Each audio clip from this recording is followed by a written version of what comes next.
So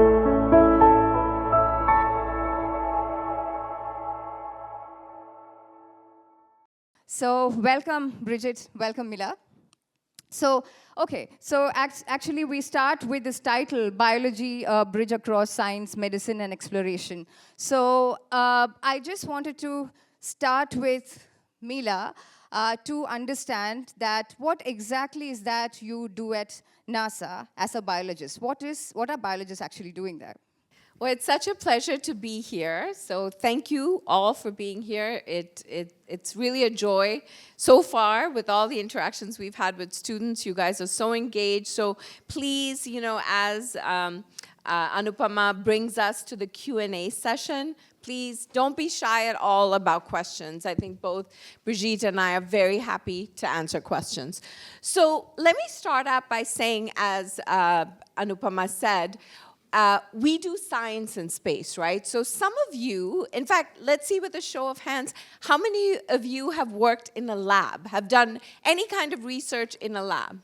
There you go. So pretty much all of you. So you know what a lab environment looks like. So one of the things I wanted to do is to give you a little bit of an introduction into what a lab in space looks like. In some ways, it doesn't look very different from a lab on the ground. You have similar equipment. You need a hood, if you're working with toxic chemicals or something that you don't want to release. You need fluid transfer. But remember, this is something even when I started at NASA, it was like a light bulb moment for me. If you want to transfer fluids from one vial to another, on Earth, we just drop it in, right? Many of you are doing lab work here. And what helps you do that? It's gravity, right?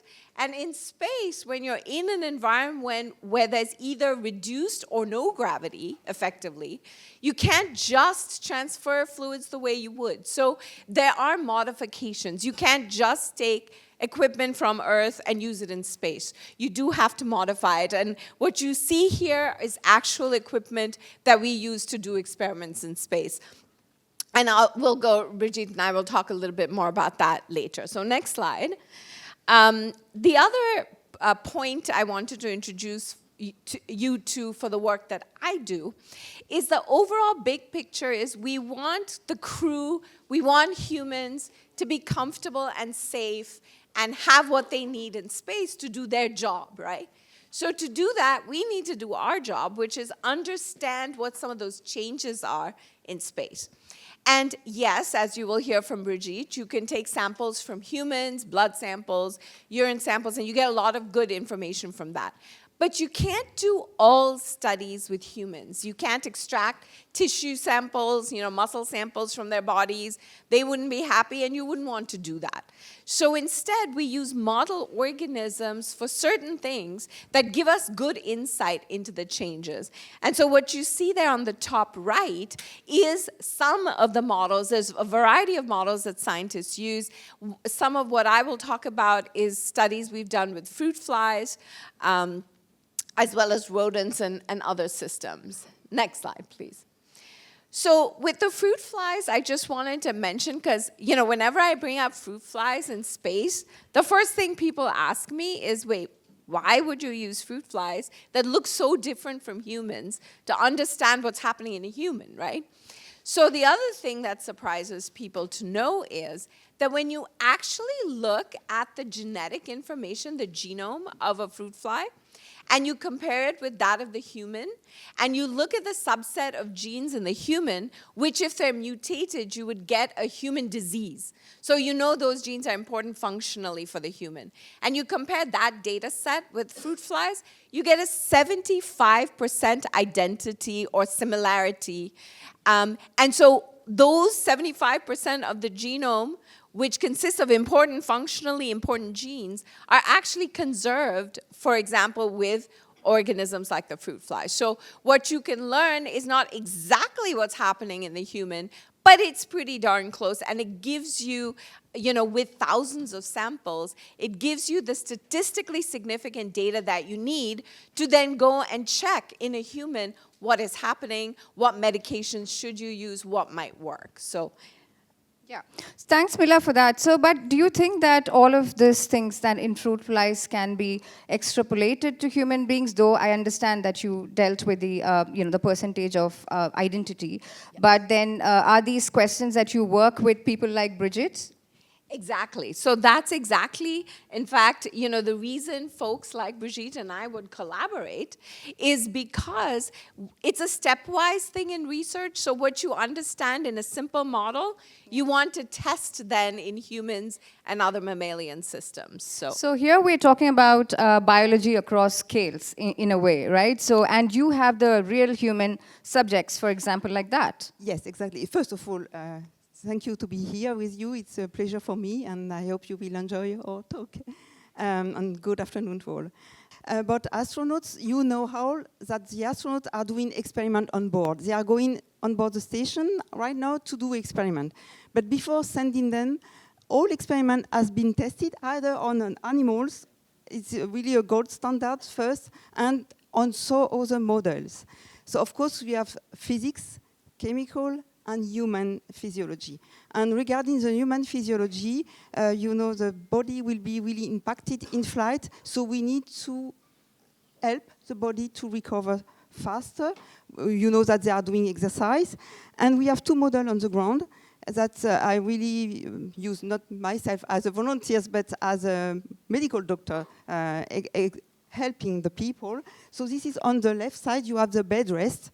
So we put the subject in the bed and the head 6 degrees below the feet, which make the same change like the weightlessness. You will have all the movement of the blood going down to the head on the upper part of the body, which simulate perfectly well weightlessness. And they will stay there a long time. It could be from 1 week to 2 months or even more. This is the first model on the left side, and you have on the right side another model. It's okay, these two models are really used in Europe. We have two big places where we do that, in Germany and in France, in Toulouse, where I used to be. And the model on the right side is a dry immersion. So you put the subject in a bath with water. He's protected by linen, so he's not directly in contact of the water. And this simulates perfectly what you feel in the space. And then you can simulate on that way experiment. But of course, you will not do this experiment on the astronauts. They are busy. They need to train on physical, on science. So you do, and they are expensive. This model, you keep it for voluntary subjects with the same, I would say, the same physical, and we try to select them as we would do a selection for astronauts, not so hard. And from that, we end up with many science studies, which at the end, you see on the, so when we go to the bathroom, everything has to be done in the same position. So you can accept the lying down, but you try to keep, so you have this model for 2 months, which is really, really the good model. So Brigitte, it's interesting that you're talking about volunteers, right? So how do you get them? Like, you have a call for applications, and how do you screen them? Yeah, we have exactly a call for application. In Toulouse, for example, we use that way. We have a lot of subjects we already know, so we can call them. It's a long process. It will take some months, like for astronauts. And after first interview, we have to make a medical selection to see if they are fit for that, and if they fill in the same criteria as we will have for the astronaut. Because you know that from science, if you want to use a model, you have to make sure that is the good model for what you will use after. Right, and I know that you're a clinician. So, do you ever work with biologists like Mila to sort of corroborate your results and see whether there is any link, or do you get into hardcore cell biological research? Yes. In fact, it's a long story, but I am a biologist myself, but not the science one. the medical biologist as my specialty in medical doctor. And when I ended up in Toulouse, where we were doing this experiment, it was fascinating for me to be able to discuss with science people. And you know, it's important to see what do we need on board the space station. We don't know all from the human body, but maybe this is a way to exchange with science guys on the way we could modify the way, what is the subject, what you really need to know.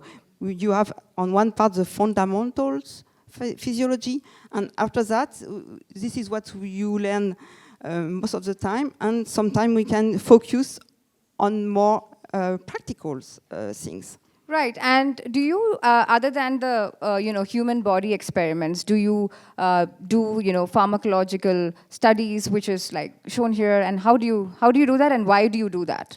So we are doing as well in MEDES some pharmacological studies with, for example, we experiment a new medication that's happened during vaccinations, that stuff, for example. So you select as well the subject, and you will follow them with biology, broad draw, and so pharmacology. It's complex things because you need to know how your drugs will end up in your body. So you need really to take blood regularly, every 2 hours.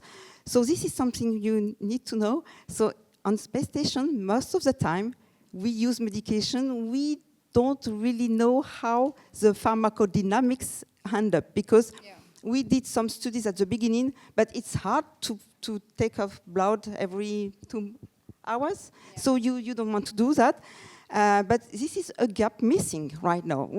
Of course, we test the medication before they are going, and we know it's working. But I cannot tell you exactly if this paracetamol, for example, how it will be out of your body in space. We suppose it's working well because we never had problems, but this is something we still need to know. Okay, and coming back to you, Mila, so many of these studies, they might alter things at a very molecular level, right? And it must be a different scale. Maybe it wouldn't be, so let's say, for example, the impact of space flight, it might not really, you might not see an individual and you can actually tell the effect, but you have to get into his or her body to get that detail. And a lot of this testing which would require also a deeper understanding. So how does Drosophila biology help and Drosophila biologists help in this process? Yeah, great question. Thanks for that, Ambika. So let me bring up 2 points here, actually. So think about the astronaut core, right? You hear about 4 to 6 people being in space at any one time. Remember, think back about the pictures you see of the crew. They're all different. Some are male, some are female. Some are younger, some are a little bit older. They're all coming from different nations often. They're genetically completely different. So if there are subtle changes, and just as you heard Brigitte talk, right? She has to treat the astronauts and their conditions. She has to send up medications that's going to work for them. But before we get to that point, we have to understand what are some of the possible changes. Therefore, what medication should we send in the kit that the astronaut may need, right? And we also know another fact, which is astronauts have been in space. We know folks have been there for a year and a half, on International Space Station. So we know they survive, they come back. We didn't know that in the 50s and 60s, but since then we've done a lot of astronauts have been there. So we know that they go there, they come back. But we also know there are changes in their body. And some of those are quite subtle. So with that group of 5 or 6 astronauts or 4 astronauts that are completely different, if you take any 4 of you in the room, I bet you if you went to a stressful environment, your reaction will probably not be the same as your friends sitting next to you. And so to do studies where you want statistically significant data, models, this is why, even on Earth, we do studies with model organisms. Because I can fly thousands of fruit flies in a little bread box size hardware, and they can all be genetically identical. So when I see changes, and I'll just mention a few examples of studies that my team has done in space and what changes we've seen. So in this particular one, what you see is we were looking at cardiovascular function. Now the heart of the fruit fly looks a little different from our heart, but they do, in terms of flowing blood, it works the same way. So on your left side, what you're seeing over there is the heart of a fly that is on the ground. So it's your control. That animal has developed entirely on the ground, has not been to space. That's what the normal heart looks like on the left. It's a tubular organ with muscles that are arranged circumferentially, or myofibrils. When they contract, blood flows through. On the right side, what you're seeing is an animal that was born entirely in space and developed entirely in space. Can you guys see the difference in those myofibril structures between the right and the left? So there's actually tissue remodeling. The good news is the heart still functioned, the animals still reproduced, they survived, they came back. But these are changes that we would not have noticed had we not used a model where we can actually dissect and look at the internal organs, right? And so you've seen, so that was one study. Next one. This next one is one that's also really interesting to me. We are looking at the brain. And this, as we know, when you're in a challenging environment where you have to react quickly, your brain, and just like you are in this program, right?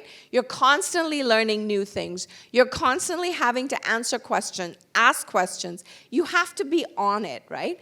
And so what happens to the brain when it's in space? And so we used the fruit fly model, and it was very interesting that what happens is we've seen differences in the flies that were in space.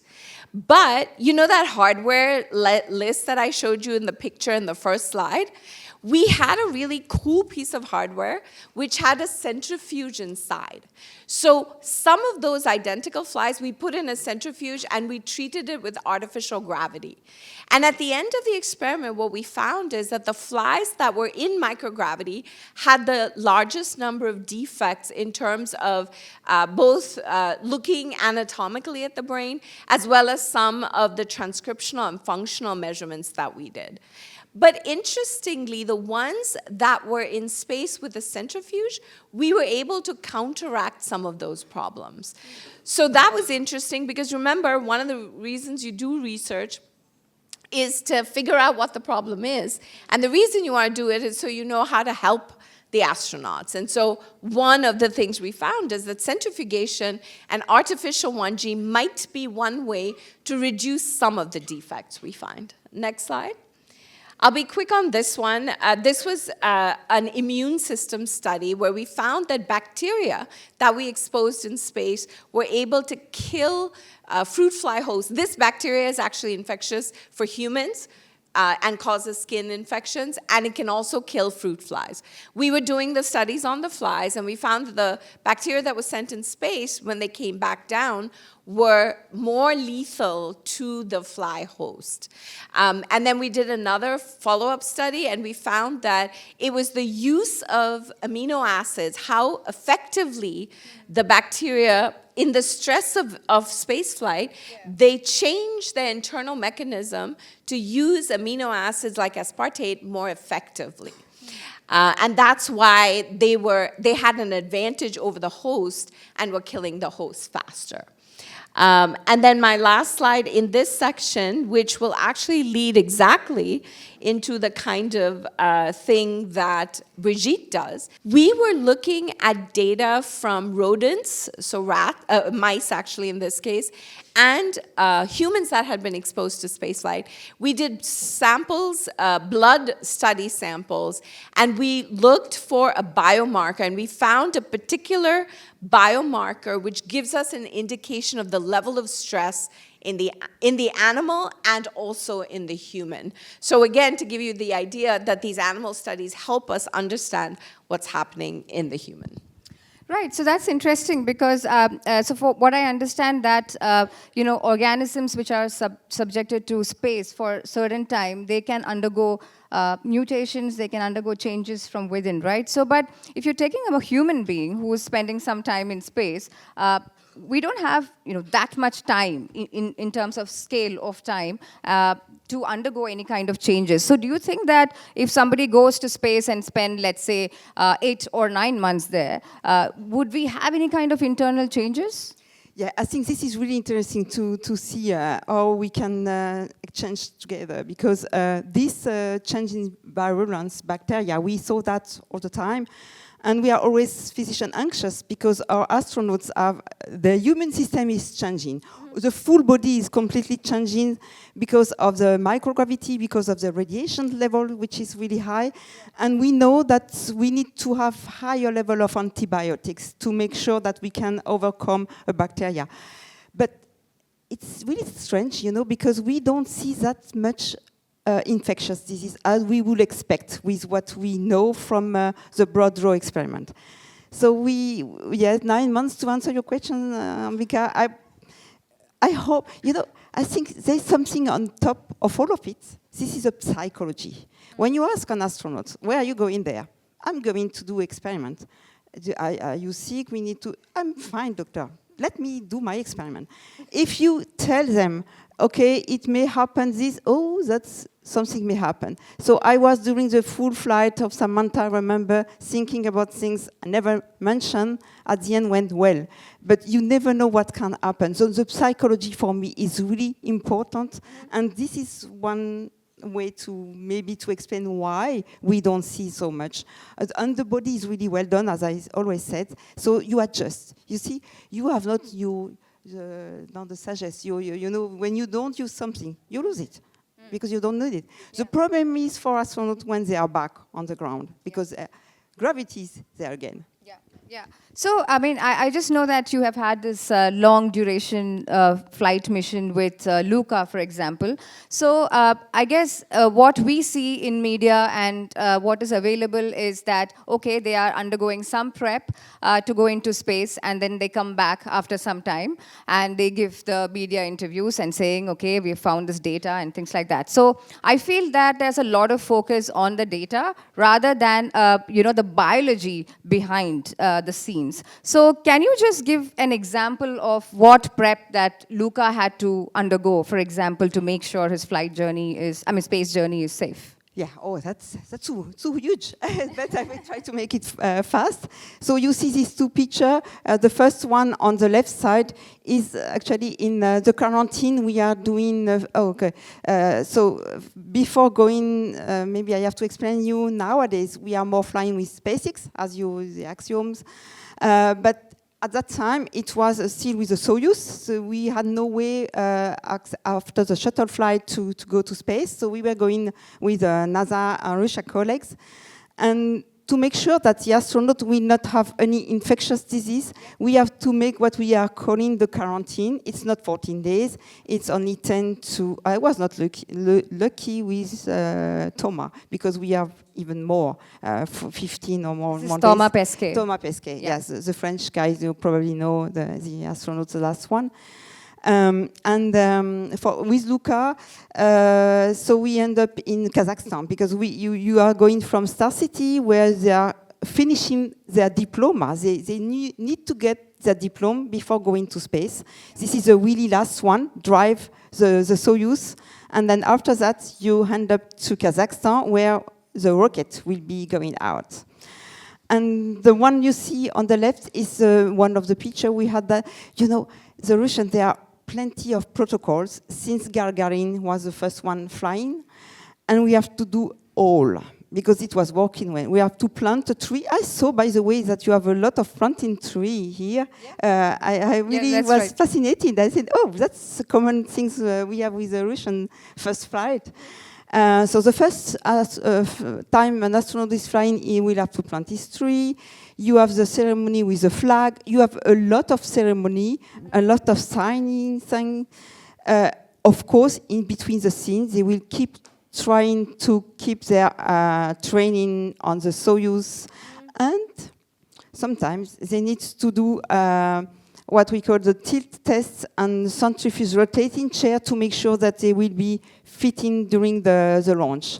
I have too much to say, but I hope this is enough what you understand. And here we see me with my colleagues in front of the rocket. You maybe not see it, but just before the flight, we do that 2 times. This is what we call the fit check. So the astronaut will wear the full suit, and we will depressurize, and we will really try to see if everything is working properly. They will go up inside the rocket, and they try communicate. Right. This is really an important time.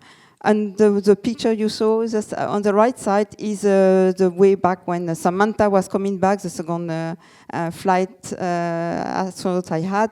And she was having a flower and said, "Oh, this is heavy."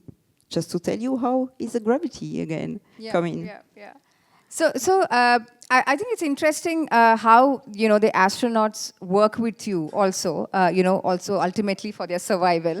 But astronauts are also innovative and get into scientific experiments in the lab, I guess. So about the Samantha connection that you have, Mila, yes. Could you sort of elaborate that? Yes, absolutely. So yesterday, the 3 of us were just chatting yesterday or the day before, and Brigitte was mentioning her working with Samantha. And I, suddenly had this flashback that back, I forget now, years ago, I was doing an experiment on space station with fruit flies, and one that had these 2 centrifuges. And in the middle, and we're constantly doing communications with the space station, in the middle of your experiment. And suddenly we hear from station radioing down, they're like, the centrifuge is not turning on. And our hearts sink because, you spend months and years preparing for these experiments. And that 1 fraction of a second when the centrifuge is not working, your entire experiment could get messed up, right? Yeah. And so here we are really worried about it. And then Samantha, who Brigitte knows and helped make her healthy to be in space, well, you know what was so brilliant? No one told her anything. No one gave her any instructions. Samantha went. She got a piece of tape.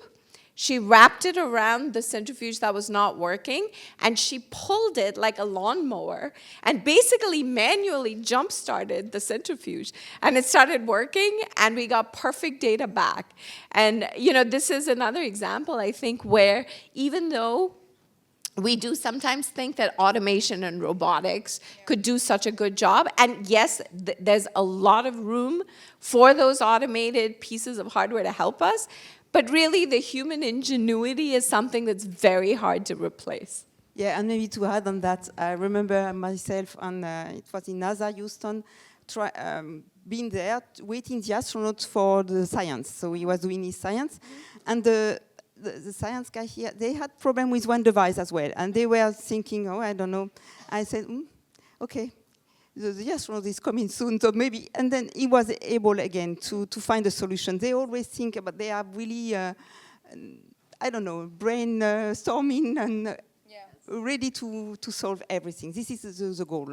Yeah, so I think it's like what you're trying to say is that they all work like a team with the researchers who are actually preparing them and the people who are going to space. They're very well aware of the experiments. They're very well aware where they're putting their foot into, so which is collaborative. And that is somewhere, I guess, physics, chemistry, the space science, biology, everything comes together. And it's truly interdisciplinary for a larger goal and objective.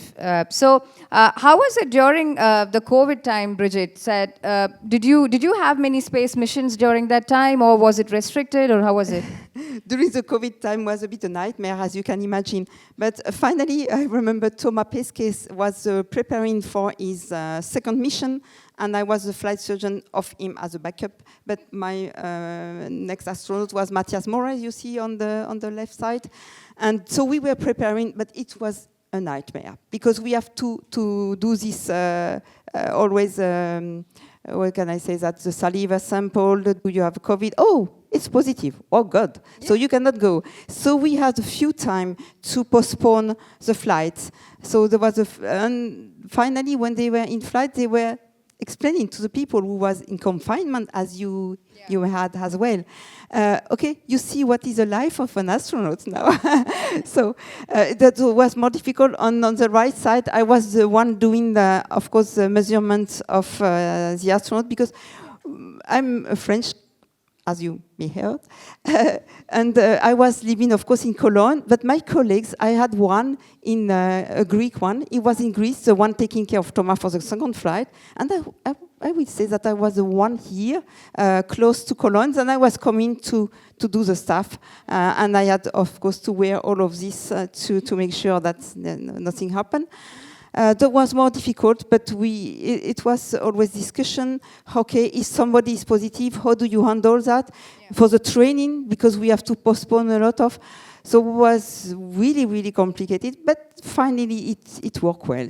Finally. Yeah, and maybe there's some bacteria and virus and everything which has gone to space during that time. You never know. And so, what about the recovery and their physical activities during their flight? So.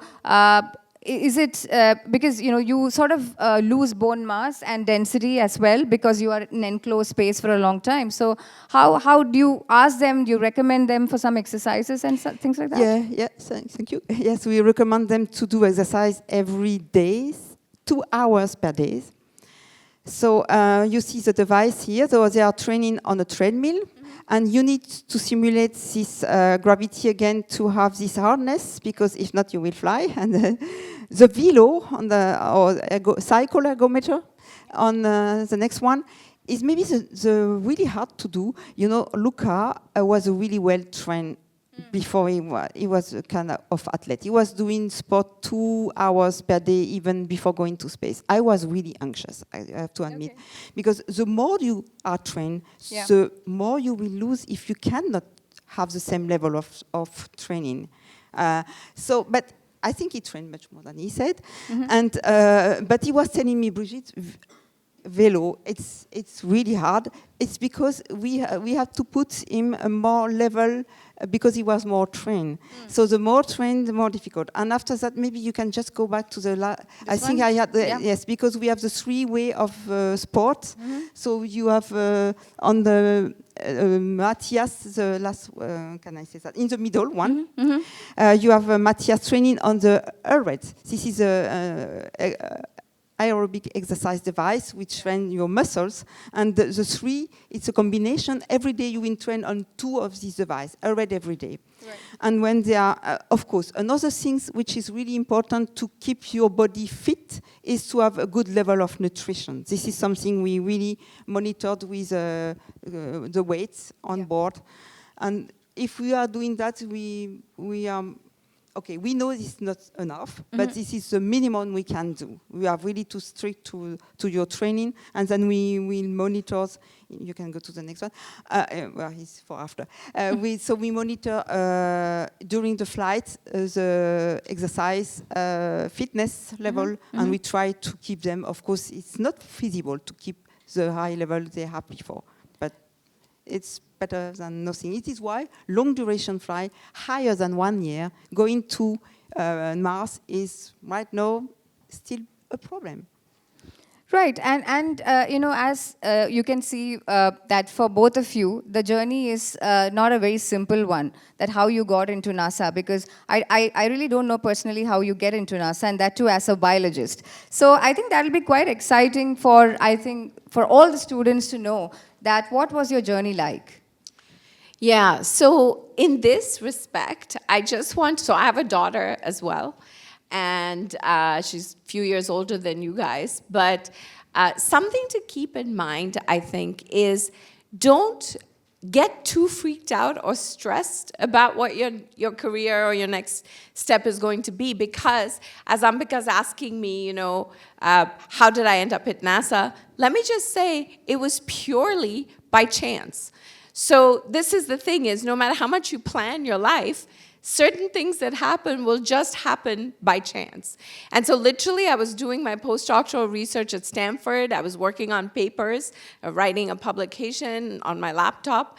And those were the days when you had job ads in the newspaper. I was literally at lunchtime, I was opening the newspaper, and there was a job ad from NASA that was looking for a scientist that had worked with fruit flies and with yeast. And those were the two systems I had done for my PhD and my postdoc. And so I looked at that ad and I was like, I would be a fool not to apply. And so I had never thought about NASA. I didn't know they did biology, but I put in my application and then forgot about it, and then had the interviews, and I've loved the work that I've done there I've been there now 26 years, and have had a variety of roles. So as Ambika was saying, I started out as a scientist, ran a lab, did research, worked with students, postdoctoral fellows, published, wrote grants. And then about 5-6 years ago, I actually did an about turn. I was still part of NASA, but I did a secondment at the US Senate as the space policy advisor. And by then I had done 20 years of science and had worked with NASA. So that technical knowledge and the science experience that I had gathered helped me help legislation. Because at the end of the day, policy is what guides what is going to be the direction for science and research for a nation. And so having people with science background help with legislation and policy helped. Now, again, this is an example for you guys. I had never done policy in my life, but when the chance comes up, take it. Sometimes it's not going to work. There are things I may or may not have got that position, but I happened to get it, and then I made the most of it. So give yourselves a chance, try things, even if they seem totally out of, I was like, what am I going to do in policy when I know nothing about it? But you know what? I managed to help them, and then I learned a lot about how to write laws, right? And science-related laws. And that helped me with the next phase of my career, which is my current phase of my career, where I'm in NASA administration. So now I've moved from doing science and practicing the science to helping NASA manage the science. So I can help direct the directions we should do, partnerships we should make, collaborations we should do with other agencies, with space commerce, so with industry, and other partners. So in a way, just be relaxed. You never know where your career is going to go, but stay open-minded and take the chances when they come. Yeah, and these are all for the students who ask when you get a project that how is this going to get me a job? Don't ask that question. Okay, so it's a very open thing. If Mila had asked that question, I don't think she would be NASA today, right? So, and you also are a good teacher, and you have taught a very famous person that I think all of them know. Can you spot that person? Sunita Williams, that's right. There you go, exactly right, yeah. So I do love teaching, and so in 2004, I taught a class of astronauts. Since then, I've done other classes within NASA, because NASA is not a degree-granting program, as you know. But the astronauts are often pilots. Sunny Williams herself is a helicopter pilot, right? And so, but then they are the ones who do your science experiments in space. So having them know about why it's important to do science, how to do it, is important. And so in 2004, which is when I first met Sunny, before she actually flew any of those missions so successfully and how we know her today, she was in my class. And then we've stayed in touch over the years, and she's a wonderful, wonderful human being, as you can imagine, as are all the astronauts. If you do one more click, please, Ambika, you'll see the arrows. The 4 blue arrows point to astronauts that since 2004 have actively flown, and the one in white, he's a senior astronaut who helped organize the class. But they're fantastic human beings, and I think both Brigitte and I are probably very honored and pleased to be able to work with astronauts who are such a special breed of human beings. Totally agree. And Brigitte, so you had quite a different journey, and how did you end up as a flight surgeon? I think many of you don't even know what a flight surgeon is. So can you explain that a bit? Yes. So first of all, I would like to come back on what Sharmila said. Yeah, just follow your path. Have a dream. If you have a dream, try to manage to do it, and that's it.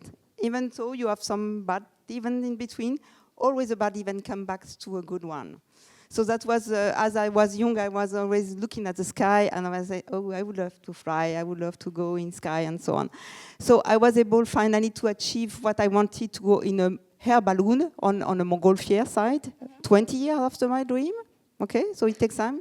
So finally, I wanted to work in space activities, but I didn't know how to handle that. And I became a medical doctor. So, but I have a passion, which leisure, if you understand my French accent, which was astronomy. So I had the telescope. You see me looking at the sky and following the solar eclipse. So I ended up to be the physician. I would say when. Okay, the first French astronaut, Claudie Aigneret, was selected. I say, wow, I have to follow her path. She's an astronaut. I may become, maybe not because of my view, but okay, what she did. And it was a good model for me. For me, it's really important if you have somebody you want to follow. Maybe you cannot at all, but it's good, give you a good example. So it was not so easy. I decided to do a specialty in medical biology because I like biology, and I end up in MEDES, in the space clinic in Toulouse, where we are doing the experiment you saw at the beginning. Okay, so maybe you can go, yeah. So MEDES, shall I go through details on MEDES? So maybe I can answer your questions, Ambika, which was, what is a flight surgeon? Flight surgeon is a surgeon, not really. It's a medical doctor. We will take care of all people working in aeronautics, so on the fighter pilots, for example, or astronauts as well. So for Europe, the basic center for astronauts is in Cologne. So in MEDES, they have a position for surgeon. What can I say that? For doctors there. And so when after finish all the clinical studies, they said, Brigitte, if you want, we have a position for you there. So I ended up to be in 2010 in Cologne and taking care of the astronauts. This is a huge work. I am busy with one astronaut, as when I was general practitioner before even the life in MEDES, I had 20 patients or 30 per day.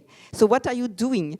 You are trying to make them fit. You follow what the science they will do, because if they have some medical issues, they should not, you will tell me, because they are selected. But sometimes, it's end up 20 years in between the selection process and when you will be able to fly. So the older you get, the more problem you can have. So you need to follow all of this. And this is a multidisciplinary team, of course. So you are not the physician for all the body. You will rely on the cardiac guys and so on. So you need to be close to your astronaut when he will be doing training with a heart centrifuge. Sometimes it will not be well. So you have to be here and try to help. So for European guys, you like your astronaut, you will fly all over the world. The world, yes, in Houston, in Russia. Yeah. And finally, after the COVID time, you show the picture when I got my diploma from the Russian guys to be able to work on the space station. Yeah. And this slide, so after the COVID, maybe a bit like Sharmila, you think about, how can I be more useful for more people? And I was always anxious, okay, I really like to work with patients. Astronauts, I make them sick. Maybe I should go back and on the normal world. Yeah, I did it, but it is why I'm here today, because I am really missing the space activities. I cannot say that I'm missing that, because I still work on that. So doing some education, some communication, and of course, from France, we are not so many flight surgeons, so I am given expertise in such field like microbiology as well, or clinical regard space, and doing some education. Yep, I think that's that's fantastic, and it's just the different roles that you play. But other than interacting with astronauts and doing hardcore biology, I think there is a great work-life balance in your life. And so, Mila, what do you do in your spare time when you're not looking at the fruit fly? Yes, so Ambika, as you know, there's that saying. all work and no play makes, what is it, Jack a dull boy or something like that. So I take that to heart because I think, staying motivated and enjoying your work also means you've got to have another part of your life that is fulfilling and enjoyable, as well as the work that you're doing that's also fulfilling and enjoyable. So for me, I did a lot of theater. I don't have pictures of that, and I love plays, so now I go to attend plays, and maybe once I retire, I'll go back and do some more stuff on the stage. But meanwhile, I volunteer my time on weekends to an art museum because I'm very, very fond. I sadly cannot draw a thing myself, but I really appreciate art, so I spend time helping fundraise and so on for the museum.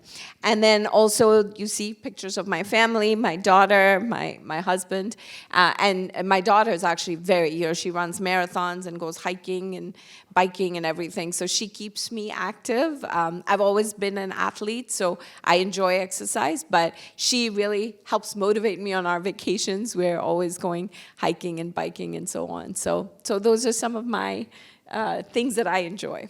Great, and I think, Brigitte, you also have very wonderful hobbies. So Yes. can you just elaborate on that? Yeah. So I have really two main one, or maybe three, the one you saw here. Yeah. So first of all, I like to play the music. I started with the trumpet when I was young, and I end up with a French horn. This is really my favorite. I love this tone, and I can play with my family, as you see here. And I end up in Cologne, it was a bit funny because as soon as I arrived there, I practiced the German, but not enough. But I end up in an orchestra. I could not understand what they were saying, but I could play with them. And that was fun for me. The other part is astronomy, as you already saw. And maybe we had one picture from the solar eclipse. Drawing. Yes, I have better one, but I don't know why. So I am what we call a solar traveler eclipse. So I saw maybe more than 10 in China, in US, and whatever. As soon as I have one, I try to go there and take picture.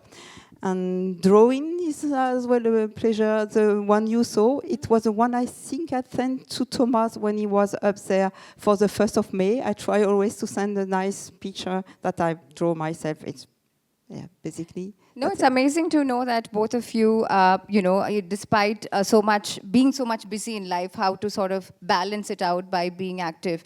And this is why we have the Ashoka gym and the sports complex and the music rooms and the, painting rooms. So please make use of all that, because I think that is part of your brain activity to, be more productive, do better science. And with that, maybe we can have some acknowledgements here. Mila, you would want to do that? Yes, please. I just wanted to make the point, I think, for Brigitte and myself and all the scientists out there, that even though I am talking about some of the science that our group did, but it's a team sport, and we can't do it alone. So it's all about collaboration, working with teams. And I wanted to thank my team there that worked on some of the data that I showed.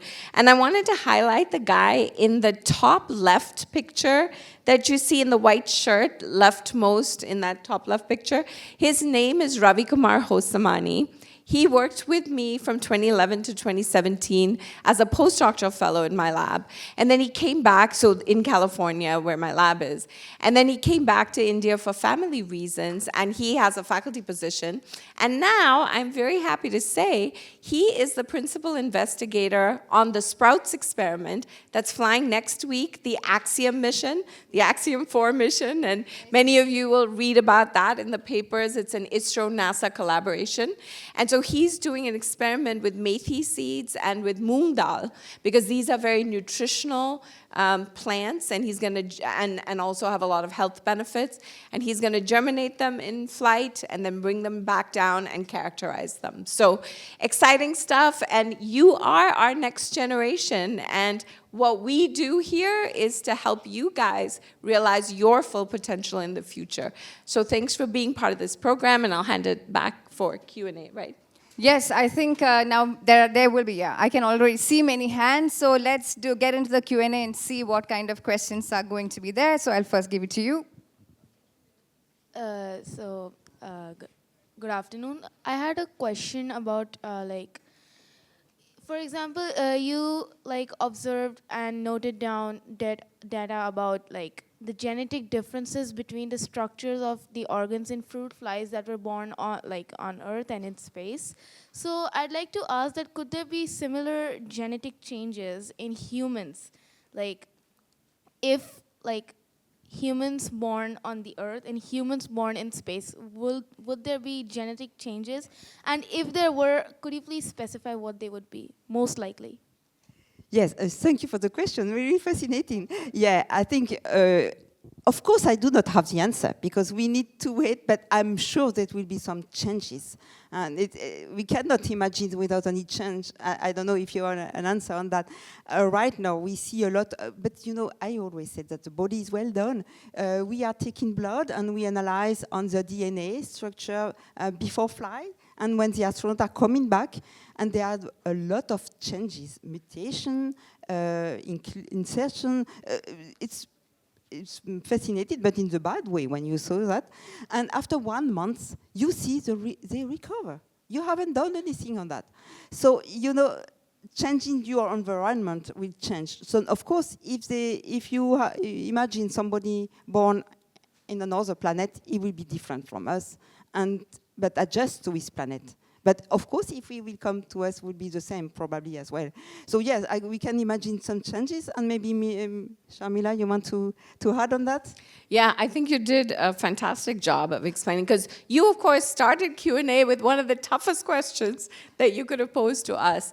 And I agree with Brigitte 100% that while we cannot give you that answer, because that's what science is about, we have to do the experiments and do the observations, but with what we know today, if we had to predict, I think Brigitte is exactly right, there will definitely be differences because all organisms adapt to the environment they're in. Having said that, I also want to say that, you know, all the changes I showed with the fruit flies, what I didn't have time to tell you is exactly like Brigitte said, that they adapt. So when they come back to Earth, they're also fine. They still live that extra month, you know, which for a fruit fly's life is a long time to live. They will grow to old age, and they will, you know, when they were younger, they reproduced in space. So the body is very adaptable, and some of the changes that I showed are very subtle changes. Some of them will reverse. The mutations don't. The mutations are what come from radiation, but the mutations are also sporadic and spontaneous, meaning that you can't predict which part of the body is going to get hit with radiation. And in that population of 1,000 flies, each fly will get hit in a different place. So it's hard to study and tell you today, you know, what is the overall change we would predict. There are definitely going to be changes, but tough question. I think I have a question for Sharmila, ma'am. So I'm deeply interested in ants. I have ant colonies at home. And one of the immense questions that I have not been able to answer is, are there ant colonies on the ISS? Have there been experiments on ants on the ISS? And if so, how were they affected? Were there any changes to the colony life or behavior in any which way? You know, that is an excellent question. And while you were asking that, I was trying to dig deep into my memory bank to see if so insect studies have been done. Ants specifically, and that's a great question because ants have such a complex social structure and their behavior is so complicated, it would be a great model to study in space, frankly. I don't think it's been done because perhaps, this is just hypothesis here, perhaps why maybe we don't have detailed data on ants in space at this point is because it would be a purely research study at this point. It wouldn't give us an indication of how humans would, but maybe it would because humans have very complex social structure as well, so maybe it would. But it's not one of the early studies that have been done with ants. Fruit flies, because they're genetically well characterized, have been an early model. One more model that I can tell you on insects that has been done that was interesting is the honeybee. And the reason they studied honeybee is twofold. One, it's bigger than the fruit fly. So the bigger the organism, gravity plays a bigger role. So what they found is the bee actually tumbles. So instead of flying the way a bee does on Earth, it tumbles, at least at the beginning, because it's trying to find that gravity vector, right? It's never lived without gravity. So that was interesting. So that's one example that comes to mind. But I think your question is a great one, and maybe you or your cohort someday will do that experiment in space, because I think it is a good one. Good afternoon. So my question was, in zero gravity, can there be growth of plants? And how will the plant mechanism work in zero gravity? Yeah, another excellent question. So yes, plants do grow. We have the space biology program that I was working. We funded a lot of studies with plants. And the reason is because we want plants to be there as a food source, to make astronauts happy. We're happy when we see plants. You know, Ashoka, as Brigitte and you guys were saying, you know, has so many beautiful plants all around. So the answer is yes, you can grow plants, but you also ask an excellent question in that it's not easy to grow plants. So if you think about watering a plant, which is so easy on Earth, right? You just pour a can of water, or rain comes, and the water waters the stem and then slowly trickles through the soil and waters the root. Now think about watering a plant in space where there's no gravity to make that happen in a plant. And you want the shoots and the roots to get the water. So we as in a world community in science, have come up with technologies that help water plants well. There's still some hiccups, so the taller, bigger plants are much harder to grow. So we've focused on dwarf plants or seedlings or sprouts. But like lettuce has been grown, tomatoes been grown, radish has been grown, so all kinds of different plants. And then the ISRO-NASA Axiom experiment is going to grow, as I mentioned, those two. And there's another experiment from IIST, the Indian Institute for Space Science and Technology in Kerala. They're doing a study with even more crop seeds to see how they grow. So great question. Definitely not an easy feat, but it's doable in space. Yeah, maybe I have something to add to that. I remember we had a common experiment in between the ground and the space station about growing plants. So that's exactly the case. But you have to make sure about the quality of the materials you will use. And I was there at my beginning at ESC. And finally, when the astronauts on board opened, because it was an experiment we had to do the day when it was expected, and we saw a kind of mold. So he sent me some picture, and I said, ooh, we discussed a lot, and finally we had to cancel the experiment. On the ground, we didn't have that. So we really love to have a plant on board, and I think this is the future. If we want to have a long trip, we need to have some fresh food, but we really have to improve on the quality of the material we will use to make them grow. Hello, so I had a question. Like, if a pregnant woman were to go in space, how would the space flight and being in zero gravity affect the mother and the baby?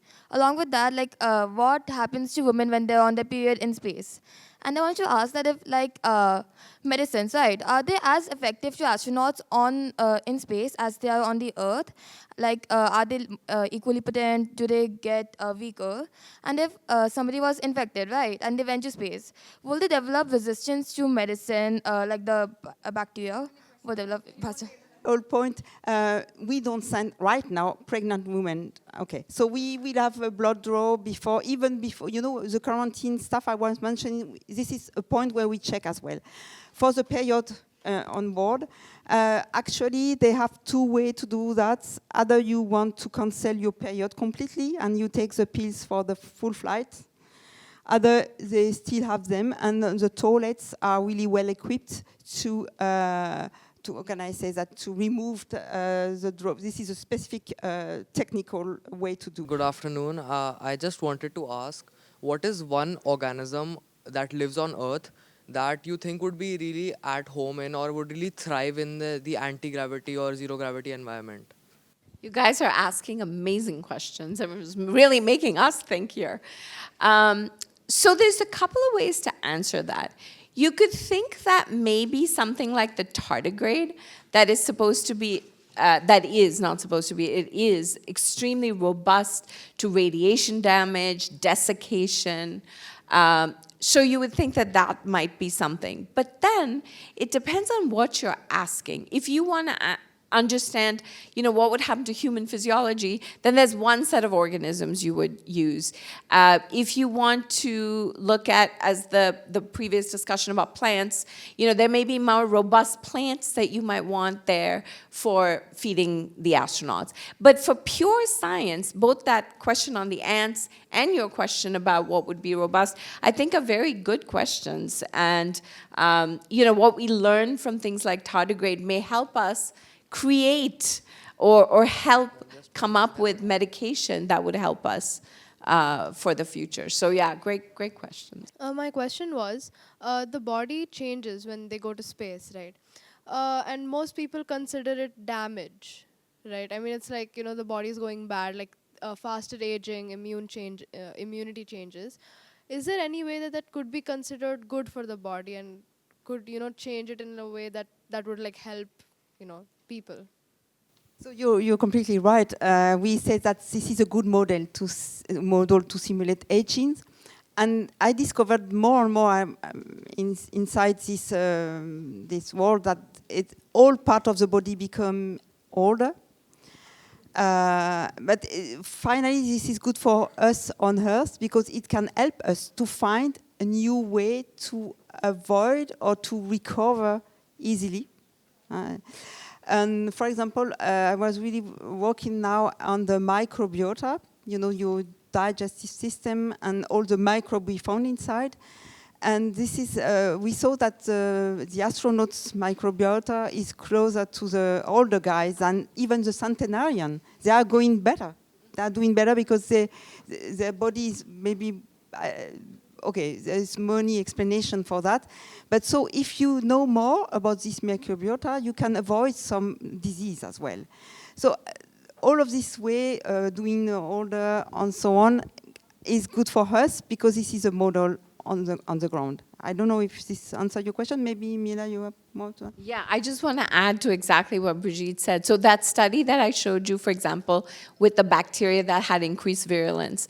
So you could say that's a negative, but the positive of that is exactly like Brigitte said, is if you understand the mechanism, like it's utilizing aspartate better than the host, that gives you the tools to come up with an antibiotic of some sort that prevents the bacteria from doing that would help the human. So in some ways, I think exactly as Brigitte said, all of the what you're saying is that we see as decrements or negative can also be turned into positive because you can use it on Earth even as like a more effective antibiotic to treat patients even on Earth. So, good afternoon. So I have a question for you, ma'am.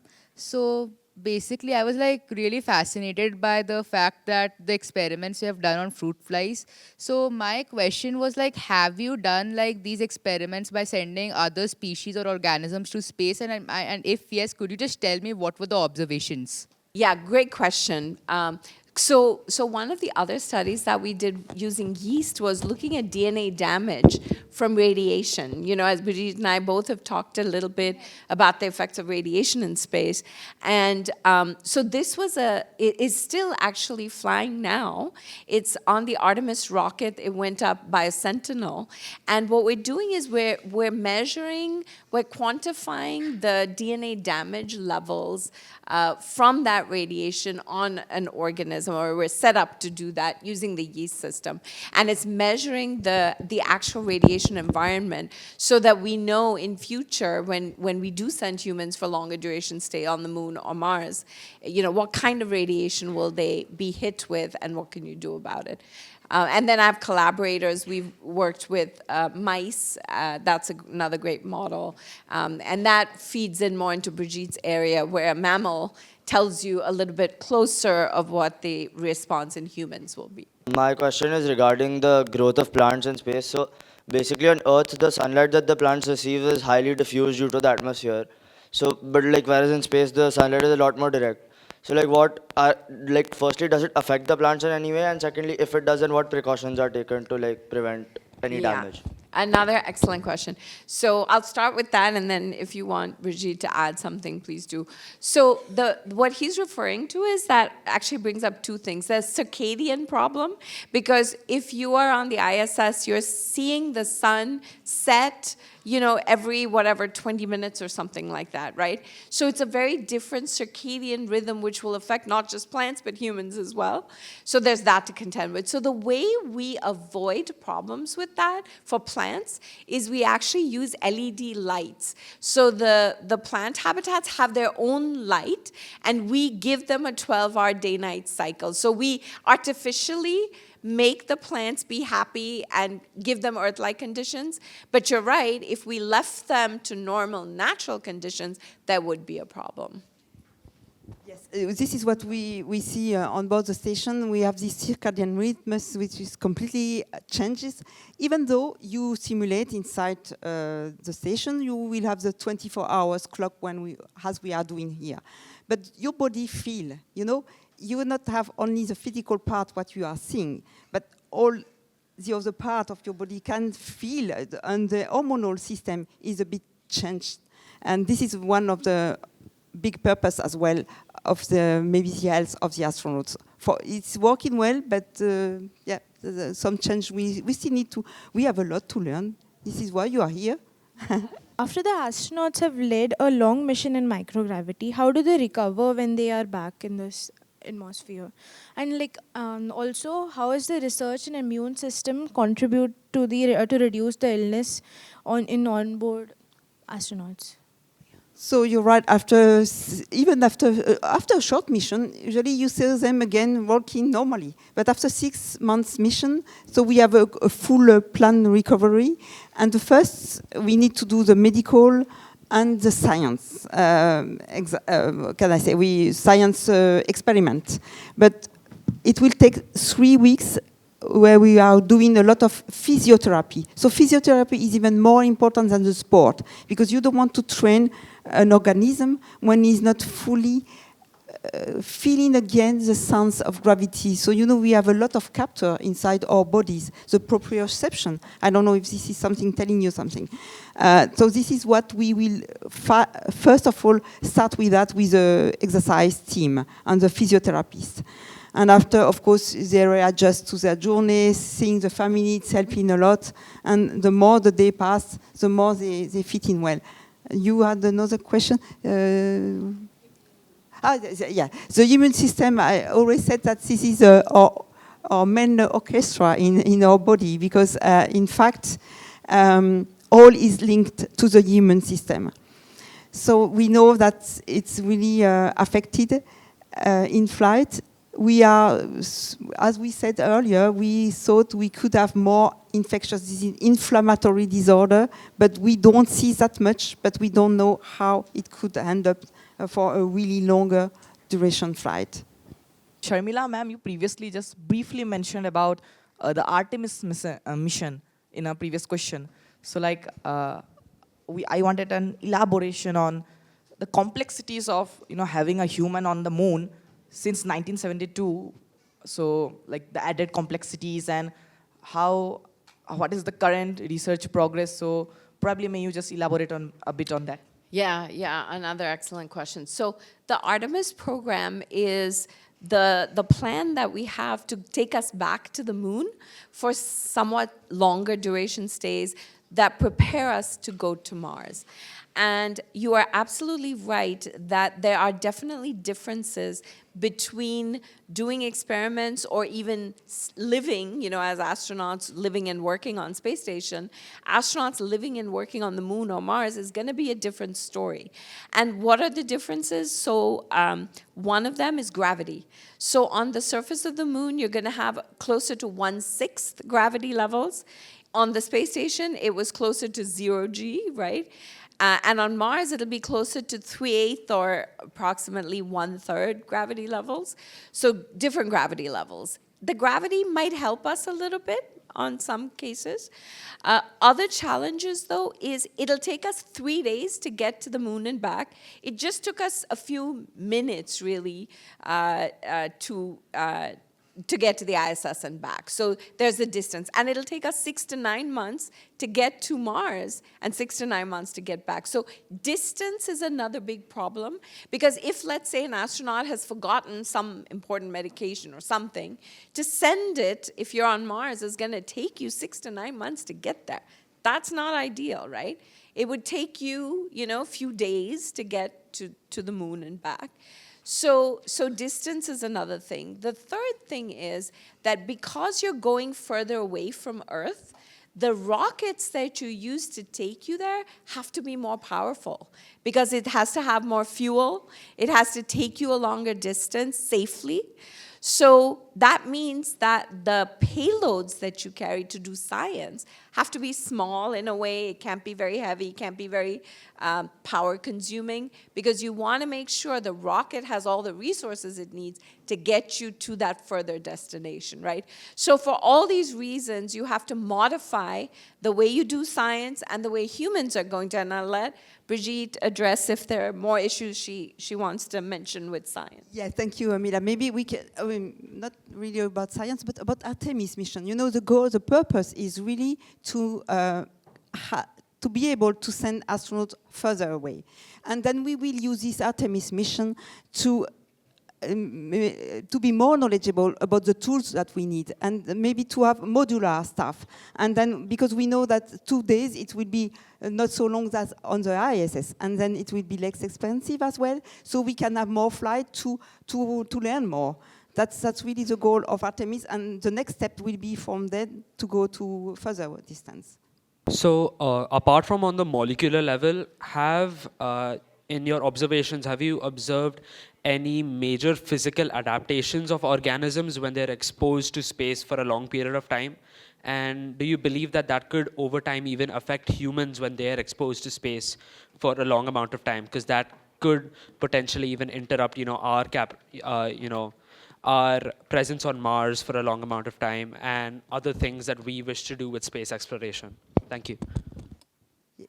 Yes, thank you. Very good question as well. All are really well adjusted. Yeah, this is really I could be the full day with you telling about the consequences we have on the body. Even though you have the feeling that the astronaut is back even after 1 month or 2 months, he recover.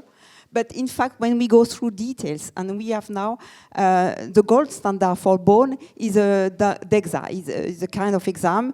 But it's in 2 dimensions. So nowadays we are using a scanner, 3-dimensional, and we saw after 1 year, an astronaut is back. Even though this gold standard exam looks normal, they are not fully recovered. So we see the structure of the bone is not yet as it was before. And so we have a lot of consequences. For example, the cataract. This. So all of this is why we are checking the astronauts one per year as a normal, you will say. And if they like that, even though they are retired from their job, we are following them because we have a lot of data from them, and to make sure that everything is correct. For the cancer part, for example, I would say we could not say we have more, maybe because they are more. They have a bigger follow-up than a normal patient on the ground. But yeah, for sure there is a lot of problem coming on from that.